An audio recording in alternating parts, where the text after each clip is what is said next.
Do you ever have one of those moments where everything slows down, like in one of those dramatic movie scenes, and you just know, oh man, I really messed up? Yeah, that was me, standing there in the middle of this crowded room clutching a wedding cake that was supposed to be the crown jewel of my best friend's big day, except now it was more of a crumbled mess. Like one of those, please don't look at me moments, except everyone was definitely looking. So, how did I get from, hey, sure, I'll hold the cake for a minute, to, uh-oh, this cake is ground zero of disaster? I mean, it was supposed to be a simple favor. Jake, my best friend since forever, asked me to keep the cake safe while he tied the knot with Emily.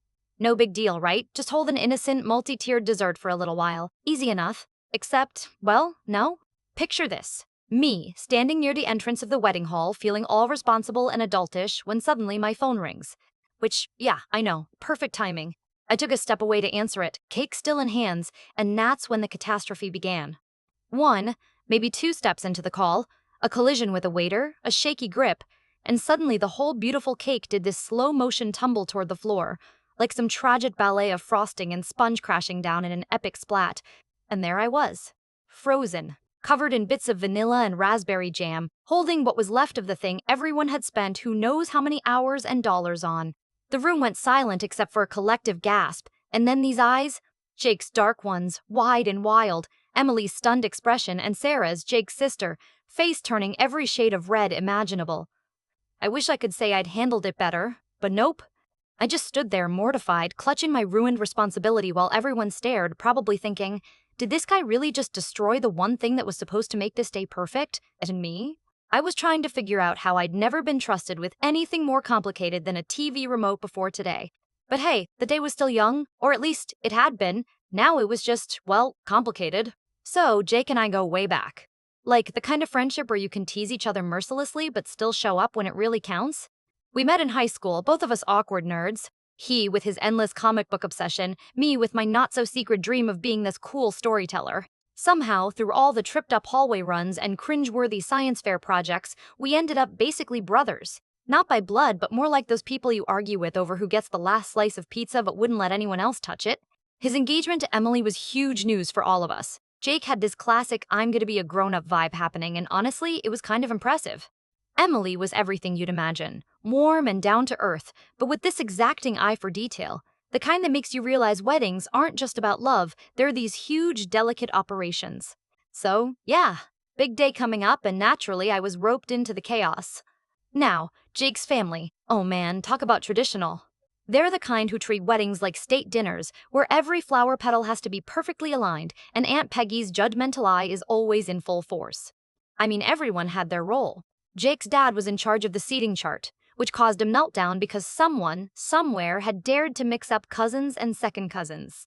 Sarah, Jake's sister, was practically a walking wedding planner with military precision. And me? I was the guy holding the wedding cake. I know, sounds simple. Hold this cake for a bit, don't drop it. But the pressure? Oh, it was crushing. Because, you see, I have this rather unfortunate reputation for losing track of things. Not in a, oh, I forgot my keys way. More, I accidentally flood the kitchen trying to make coffee kind of way. So, this responsibility felt like walking a high wire without a net.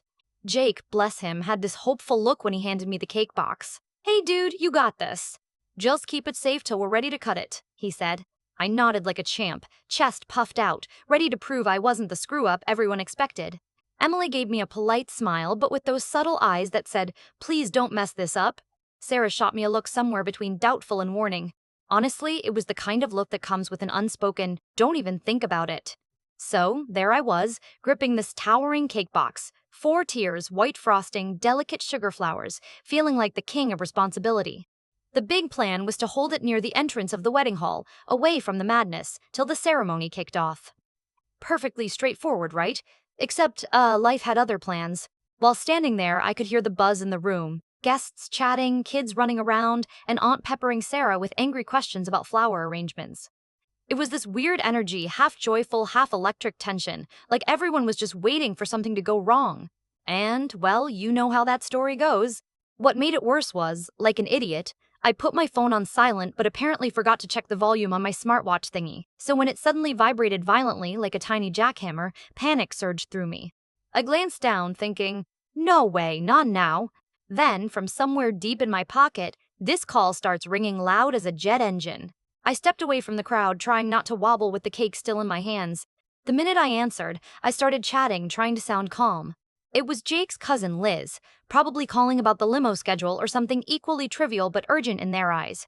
I was midway through saying, yeah, I got the cake, no problem, when suddenly, bam, this waiter zoomed around the corner carrying a tray piled with drinks.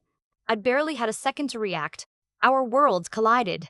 Him with his tray, me with my cake box, and in one slow-motion nightmare moment, I felt the box tilt precariously, the top tier slipping, frosting sliding like a scoop of melting ice cream. I reached out to grab it, heart thumping like a drum solo, but gravity wasn't on my side, and boom! Cake met floor. There it was. A disaster painted in white frosting, smeared raspberry jam, and crushed sponge. And me, standing there like a deer caught in headlights, holding the mangled remains, hoping the ground would just swallow me whole. I remember looking up and seeing Jake's face, pure, unfiltered horror. Emily's mouth was open, a soft gasp escaping her lips. And then Sarah. She went from shocked to, okay, we need damage control now, in about 2 seconds flat. I swear she could have been a firefighter at that moment, spraying down the flames of wedding disaster. That moment was surreal.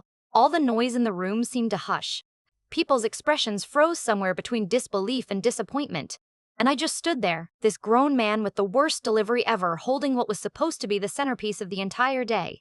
It was a mess, like literally and figuratively. But here's the thing, before the cake met its doom, before the panic took over, I had a chance to prove I could be reliable. And I think we all know how that turned out. But don't worry, this story isn't just about me being the world's worst cake babysitter. There's more to it, like why I was even the one holding the cake in the first place, and how a simple favor from the best friend turned into, well, you saw the disastrous result already. So, somewhere between the butterflies in my stomach and the horror show that just unfolded, I realized this wedding was way more than just an event. It was a high-stakes drama, with a cast of characters who cared a little too much about perfection. And me? I was the weak link holding this delicate thing together, but clearly not for long, and all this just minutes before the ceremony was supposed to start. So there I was, clutching the wreckage of what used to be this pristine, 4-tiered marvel of cake craftsmanship, and honestly, the first thought that hit me was a simple but devastating, oh no. You ever feel like your whole body just betrayed you in a single moment? Well, that was me. Jake was pacing back and forth, his jaw tight, eyes darting around like he was running some frantic mental checklist. Replace the cake, hide the disaster, keep his cool. Emily, on the other hand, looked like she was stuck somewhere between shocked and heartbroken. This wasn't some minor hiccup. This was her meticulously planned dream crumbling in front of her, literally. And Sarah? She went into full-on command mode, snapping away at bridesmaids, pulling out napkins, and trying to salvage what frosting she could. I tried jumping in, all hero complex, thinking, all right, if I'm gonna sink, I might as well try to swim. I suggested maybe we could salvage the top tier, set it on a plate, do a little cake triage. But Sarah was shaking her head so hard it looked like a bobblehead convention. No, that's not gonna cut it. We need Plan B, now. Plan B, I learned, was way more complicated than I imagined. Apparently, the bakery had delivered a backup cake, but it was tucked away in the kitchen and the timing to bring it out was, delicate. Like a ceremonial unveiling kind of delicate. Sarah was already muttering about how to discreetly swap the piles of crumbled cake with the backup, without letting Aunt Peggy or the photographer notice. Meanwhile, Jake cornered me for the conversation. You know that look? The one that says, dude, this is not an emergency drill. We are full-on disaster mode. He leaned in, voice hushed but tense. Why didn't you just say something when you saw the tray coming? You're supposed to be holding the cake, not holding your phone. I stammered something about the call. That it was important, I swear, and he cut me off with a half-laugh, half-exasperated sigh. Bro, the cake was priority number 1. The phone can wait. And there it was, the crushing weight of responsibility smacking me in the face. I wanted to say sorry a million times over, but all I could do was nod and wish for a giant teleportation device to take me out of there. While that was unfolding, the guests were trying to act normal, or at least not openly freak out. But you could see it, Aunt Peggy giving me the Death Stare Olympics, whispering to anyone within earshot about absolute disaster and such a shame. The kids were actually laughing, some daring to poke the mess with their shoes, which only added to the surreal horror of it all. Sarah wasn't about to let this spiral into a total meltdown, though. She grabbed the microphone, the one reserved for the officiant, and announced in this almost too cheerful tone, folks, a little change of plans with the cake, but don't you worry, the show's gonna go on. Cue the awkward applause and polite chuckles, while I just stood there wishing for the floor to swallow me whole. And then came my big, brilliant idea to salvage my reputation, help clean up. I dove right in, picking up chunks of cake, smearing frosting back onto plates, and even trying to patch together a slice or two that looked somewhat intact. It was a disaster within a disaster. I mean, have you ever tried to rebuild a cake like it was some kind of frosting jigsaw puzzle? Spoiler alert, it doesn't work. Emily caught me mid-fail, this sympathetic but tired smile on her face saying, "Thanks for trying, but maybe just leave it." She was gracious, but I could tell inside she was disappointed. That's when it hit me. This wasn't just a wedding cake. It was part of a bigger picture, a symbol of everything this day was supposed to be, and I just knocked over the whole thing with one stupid mistake. Jake's sister came back, now rallying the troops to organize an impromptu emergency cake swap. I was relegated to the sidelines, holding a plate with what might have passed as a slice of cake, feeling like the world's most useless best man ever. Still, amidst the chaos, something unexpected happened. Jake pulled me aside again, and this time his tone was softer, though still tinged with frustration. "Look, I'm not gonna lie, man. This sucks. But it's not the end of the world. Just no more multitasking with the cake, all right?" I laughed nervously, wiping frosting off my hands. "Deal," I said. But honestly, I wasn't convinced I had earned my place back in the wedding's good graces just yet. The ceremony started without the cake's grand entrance. Guests whispered, eyebrows raised, but thankfully things moved forward. The whole day felt like it was teetering on the edge of disaster, but still somehow managing to stand tall, kind of like a cake made of duct tape and hope. So yeah, that chaos-packed walk from the bakery to the venue? Yeah, it did turn into an unforgettable disaster.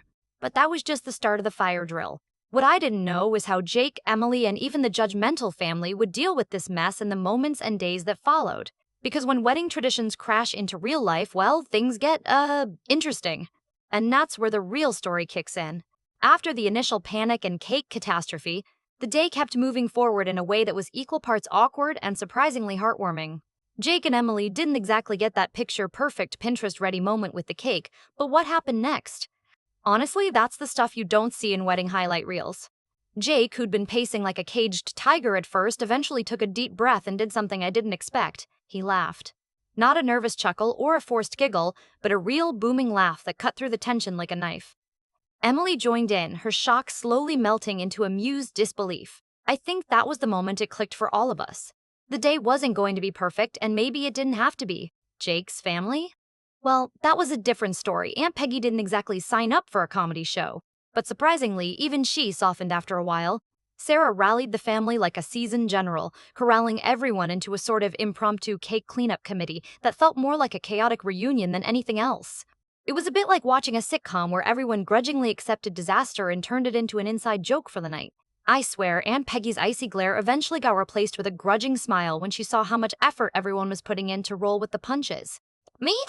I spent the rest of the evening in overdrive, apologizing profusely and trying to fix what little I could. I helped serve the backup cake, which was delicious but lacked the drama of the original four-tier spectacle. I carried trays, refilled drinks, and even attempted a few dad jokes to lighten the mood, none of which landed, but hey, I was trying. Still, what struck me most was how Jake and Emily didn't let this disaster define their day. Between the speeches and the laughter, it felt like the wedding became less about perfection and more about the people who showed up, messy moments and all. Jake even toasted to unexpected adventures and the friends who survived them, giving me a wink and a thumbs up from across the room. Yeah, that was a moment that almost made me tear up, no joke. Looking back, I realized this whole epic fail taught me a thing or two about friendship and responsibility. Sure, I was terrible at guarding a wedding cake, and maybe I'm never the guy to volunteer for tasks that require delicate handling. But I learned that sometimes, it's not the flawless execution that counts. It's how you recover, how you lean on each other when things go sideways, and how genuine laughter can turn an absolute disaster into a memory worth keeping. And as for being the cake holder, let's just say I haven't been asked to handle anything fragile since. I've embraced my role as more of the backup guy, the one who stays in the background, ready to help but definitely not tasked with the centerpiece of anyone's special day again. So, did I ruin the wedding? On paper, yeah, absolutely. But did it end up being the kind of story that brought everyone closer? Surprisingly, yes. Sometimes the messiest moments reveal the strongest bonds. I guess the real question is, have you ever found yourself in a situation where your biggest screw-up turned into something unexpectedly good? Maybe not a wedding cake disaster, but something where the fallout brought unexpected laughs or closer connections?